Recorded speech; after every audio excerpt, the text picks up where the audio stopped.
На выставке «Старая новая Нарва» мы можем увидеть один очень интересный экспонат. Это фрагмент фриза портала дома Левина-Нуменса, который находился в старом городе по адресу улица Рабут, дом 7. Дом Левина-Нуменса был построен Захариусом Хоффманом в 1652 году.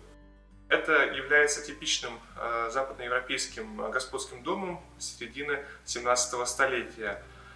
Особый интерес вызывает сохранившийся фриз портала, представляющий собой рельефную композицию шириной 270 см и высотой 45 см на известняковой плите.